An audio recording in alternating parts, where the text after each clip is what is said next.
झारखंड के एक छोटे से गांव का लड़का, राजधानी रांची से सटे एक छोटे से गांव का लड़का, जिसके कभी सपने छोटे थे, उम्र भी छोटी थी, मात्र 17 साल। 17 साल की उम्र में एक लड़का क्राइम की दुनिया में आता है। पहले चोरी करता है, फिर लूट की घटना को अंजाम देता है, फिर डकैती करता है, फिर हत्या करता है, फिर माओवादी बनता है और सफलता की चाह में वो एक गैंगस्टर बन जाता है। गैंगस्टर कोई ऐरा गैरा नहीं, अमन साहू की तरह, जिसपे पूरे झारखंड में लगभग 100 से ज्यादा मामले दर्ज हैं। आज अमन साहू का किस्सा खत्म हो गया, अपराध की दुनिया का एक बड़ा नाम खत्म हो गया। लेकिन अमन साहू था कौन? अमन साहू की असली कहानी क्या थी? आखिर अमन साहू बना कैसे? आखिर अमन साहू के खात्मे का सच क्या है? कई सवाल हैं। हजारीबाग के एक एनटीपीसी कर्मचारी पर गोली चली थी। गोली चली तो पूरे राज्य में चर्चा हुई, हो हल्ला हुआ, क्योंकि कर्मचारी की मौत हो गई थी। गोली किस वजह से चली, गोली किसने चलाई और क्यों चलाई, इसका जवाब जब डीजीपी के पास भी ना हो तो समझिए झारखंड में अपराध कितना बुलंद हो रहा था। एनटीपीसी कर्मचारी की हत्या झारखंड सरकार के इकबाल को खुला चैलेंज थी। सरकार पर कार्रवाई का दबाव था और सारे सुई कहीं ना कहीं अमन साहू तक जा रहे थे। इसी क्रम में जब उसे पूछताछ के लिए छत्तीसगढ़ से झारखंड लाया जा रहा था तो आतंक का पर्याय बन चुका था अमन साहू, वो भागने की कोशिश करता है और इस क्रम में वह मौत का शिकार होता है, क्योंकि एनकाउंटर में उसे मार गिराया जाता है। लेकिन यह कहानी इतनी सरल नहीं है। अमन साहू आखिर अमन साहू बना कैसे, इस बीच में एक लंबी खाई है। हमारे साथ देवेंद्र जी हैं। लगातार आप समझ सकते हैं कि अमन साहू का पूरा कैरियर शायद देवेंद्र सर जैसे लोगों के सामने शुरू हुआ। किस तरह से चोरी, पहले लूट, फिर डकैती, फिर हत्या और देखते देखते अमन साहू, जिसके कनेक्शन अब विदेशों में थे, लॉरेंस बिश्नोई गैंग से जिसके संबंध थे, लॉरेंस बिश्नोई से जिसकी बात, जिससे लॉरेंस बिश्नोई गुर्गे मांगता था, जिससे लॉरेंस बिश्नोई भी अपनी मदद मांगता था। आखिर झारखंड के एक छोटे से गांव का लड़का गैंगस्टर अमन साहू कैसे बना सर? देखिए, उसकी जिंदगी की शुरुआत होती है माओवादियों के साथ। एक लंबा समय, और चूंकि माओवाद की भी एक सामाजिक पृष्ठभूमि की चर्चा हम लोग अक्सर करते रहते हैं, निश्चित रूप से जिस सामाजिक पृष्ठभूमि की चर्चा हम लोग माओवाद के परिवेश में करते हैं, अमन साहू की शुरुआत भी वहीं से होती है। और अक्सर आप देखते होंगे कि माओवादियों के साथ एक लंबे संपर्क के बाद कई तरह के गैंग बनते हैं, कई तरह के गैंग बनते हैं। तो उसमें एक गैंग इनका भी था, अमन साहू का भी था। अमन साहू की शुरुआत भले ही माओवाद से हुई हो, उसके बाद अपना गैंग का निर्माण हुआ हो, पर ये उस कालखंड को याद कीजिए कि अमन साहू ने अपना गैंग कब बनाया। अमन साहू अपना गैंग बनाता है रघुवर दास जी के जमाने में, और यह वही युग था, वही एज था जब अमन साहू का इकबाल कायम हुआ झारखंड के क्राइम में, क्राइम की दुनिया में। झारखंड के अमन के 3 दुश्मन माने जाते थे, अमन साहू, अमन सिंह, अमन श्रीवास्तव। अब जानते हैं कि अमन सिंह की हत्या पिछले वर्ष हो गई जेल में, धनबाद जेल में, और अमन साहू का आज इनकाउंटर हो गया। एक तीसरे जो अमन है, अमन के दुश्मन है, झारखंडी अमन के जो दुश्मन है, वो अमन श्रीवास्तव। देखना होगा कि इनका क्या होता है, इनकाउंटर होता है, जेल में सफाया होता है, या क्या तरीका होता है, क्योंकि इस तरीके पर भी अब सवाल उठ रहे हैं। आपको हम बता दें कि चंपाई सोरेन जो पूर्व मुख्यमंत्री है, उन्होंने अपने बयान में साफ कहा है कि बड़े चेहरे को बचाने की साजिश है अमन साहू के पास।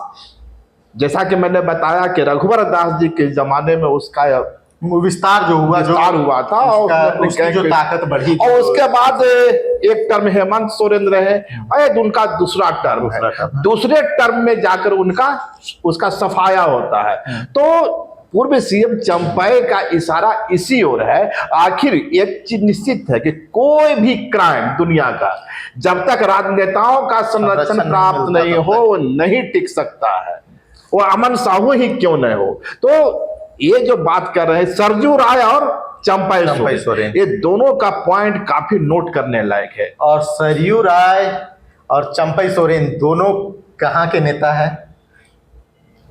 कोल्हान के पॉलिटिक्स कोल्हान के नेता हैं। कोल्हान के पॉलिटिक्स रघुवर दास कोल्हान की पॉलिटिक्स करते हैं। और जब झारखंड की सियासत में कोल्हान का वर्चस्व हुआ, उसी पैरेलल अमन साहू का वर्चस्व भी बढ़ा। तो देखिए, संभावनाएं कुछ भी हो सकती है, हम किसी पे आरोप नहीं लगा रहे, पुलिसिया जांच का विषय, पुलिसिया जांच है। लेकिन इसकी संभावना तो एक टाइम से इसी बयान से लगा दिया जाता है जब डीजीपी कहते हैं कि झारखंड नहीं, कि जेलों से झारखंड में क्राइम की रणनीति बनाई जा रही है।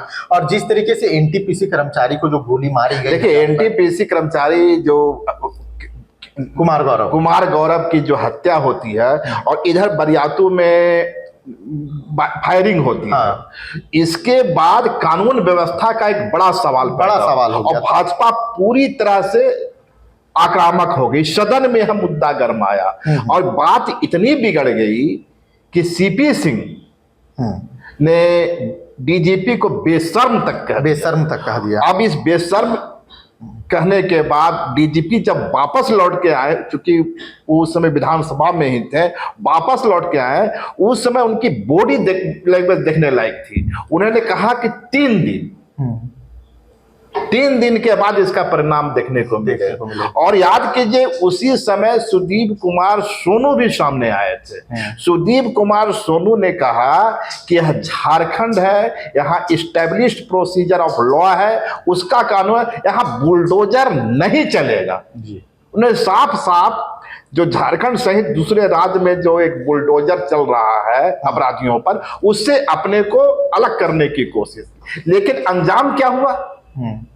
अंजाम तो वही हुआ जो यूपी में विशाल सिंह या विकास सिंह कुछ नाम था, विकास दुबे, जो पुलिस की गाड़ी से भागने की कोशिश, ये पुलिस की अपनी थ्योरी है। जी ठीक है, कि पुलिस की गाड़ी से कूदा और भागा, पुलिस ने इनकाउंटर कर दिया। क्या आपको नहीं लगता कि अमन साहब का जो पूरा इनकाउंटर है उसी रास्ते पे हो रहा है? मैं कोई सवालिया निशान नहीं खड़ा कर रहा हूं, कदापि नहीं कर रहा हूं, क्योंकि हर इनकाउंटर के बाद सुप्रीम कोर्ट का यह गाइडलाइन है कि उसकी जांच हो। ये जांच यहां भी होगी। अब वो जांच कितनी वास्तव होगी, कितनी कागजी होगी, वह लगभग विषय है। लेकिन एक पत्रकार के नाते हम लोग को तो उसी रिपोर्ट पे देखिए, जब विकास दुबे की भी हत्या हुई थी तो एक तरीके से अपराध में पुलिस की इकबाल को सीधा चैलेंज किया गया था।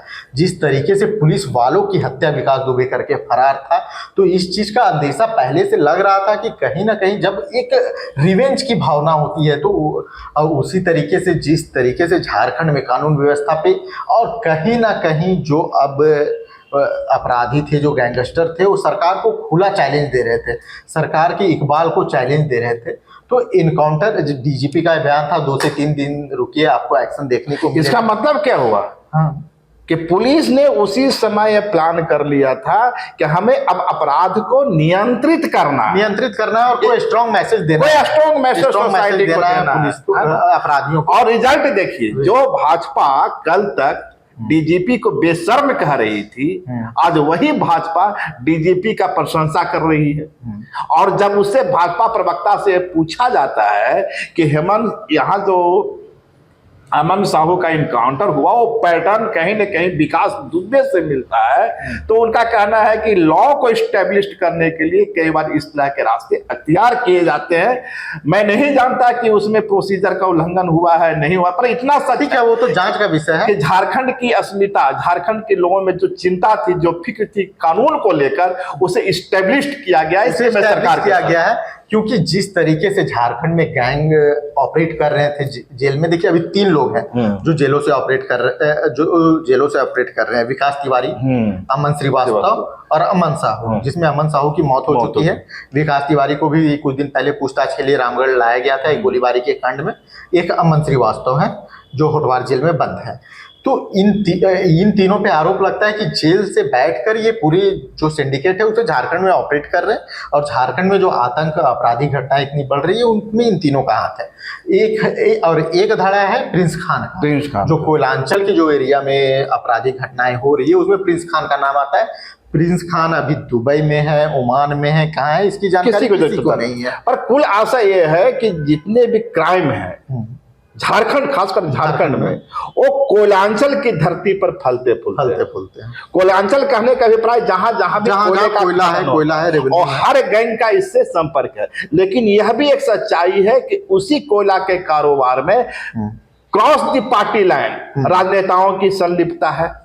पूरी पॉलिटिक्स झारखंड की जो है उसी कोयलांचल से चलती है, उसी कोयलांचल में क्राइम का कारोबार भी चलता है। तो क्या नहीं लगता कि पॉलिटिक्स का जो कारोबार है, क्राइम का जो कारोबार है, वो आपस में इंटरकनेक्टेड है। और राजनेताओं को जब लगता है कि इसकी यूटिलाइजेशन समाप्त हो गई, तब उसकी समाप्ति हो जाती है। तो दी इंड करने का जो अंतिम फैसला होता है वो हमेशा राजनेताओं के पास होता है। मैं किसी एक पार्टी की बात नहीं कर रहा हूं, इस सिस्टम की प्रणाली यही है। देखिए, जो अमन साहू का जो वर्चस्व था वो रांची, रामगढ़, चतरा, धनबाद, हजारी, पलामू, लातेहार और बोकारो, इन जिलों में माना जाता था कि अमन साहू का पूरा पकड़ है। पूरी जो उसका गैंग है वो यहाँ पे एक्टिव है। धमकी देना, लेवी वसूलना, लेवी नहीं देने पे गोली चलवाना, आग लगा देना। कारोबार बटा हुआ था कुछ हिस्सों में, जैसे हजारीबाग के एक बड़ा इलाके में आप देखिएगा कि अमन श्रीवास्तव है, उस तरफ चले जाइए धनबाद में तो एक बड़े इलाके में प्रिंस खान है। तो उसी तरह से इसका भी एक गैंग था। एक आखिरी सवाल, इस तरह की जो पुलिस का ये हार्ड एक्शन देखने को मिला है। देखिए, झारखंड में अपराध पे अंकुश लगाना बहुत जरूरी था, इस बात से तो इनकार नहीं किया जा सकता। वो ठीक है कि अपराध पे अंकुश लगाना जरूरी है, लेकिन क्या ये जरूरी नहीं है कि अपराध की जो गंगोत्री है वहां से सफाई की जाए? और अपराध की गंगोत्री क्या है? कोयले का अवैध कारोबार, और उस अवैध कारोबार में सफेद पेश और राजनेताओं की संलिप्तता। क्या इस तरह के और एक्शन देखने को मिल सकते हैं झारखंड? निश्चित रूप से मिल सकते हैं, पर सवाल यही होगा कि क्या सिस्टम के लिए, मैं सरकार शब्द का प्रयोग नहीं कर रहा हूं, सिस्टम के लिए उस गैंगस्टर की उपयुक्तता समाप्त हो गई है। यदि सिस्टम के लिए उस गैंगस्टर की उपयुक्तता समाप्त हो गई है तो उसका भी दी इंड होगा। तो अमन साहू के चैप्टर का द इंड हो गया है, लेकिन सबसे बड़ा सवाल यही है, क्या अमन साहू अपनी मौत के साथ कई राज को भी दफन कर गया? क्या अमन साहू के पास सच में कुछ ऐसे राज थे जो झारखंड के कुछ बड़े चेहरों को बेनकाब कर सकते थे? अमन साहू की मौत के साथ ये सवाल भी खत्म हो गए, इस सवाल का भी कोई अस्तित्व नहीं रहा।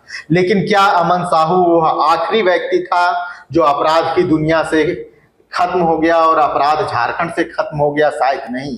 शायद हमें उस सिस्टम को सुधारने की जरूरत है जो अमन साहू बना रहा है। हमें उस सिस्टम को दुरुस्त करने की जरूरत है जो विकास तिवारी और अमन श्रीवास्तव जैसे लोगों को पैदा कर रहा है। जब तक यह सिस्टम नहीं सुधरेगा तब तक आप खुद सोचिए, 17 साल का बच्चा जिसे देश का भविष्य बनना था, आखिर वो अपराध की दुनिया में क्यों गया? अगर आपको हमारा यह कार्यक्रम पसंद आया हो तो हमारे चैनल को लाइक, शेयर एंड सब्सक्राइब जरूर कीजिए, और अगर आपके पास हमारे लिए कुछ सुझाव है तो वो भी हमें दीजिए।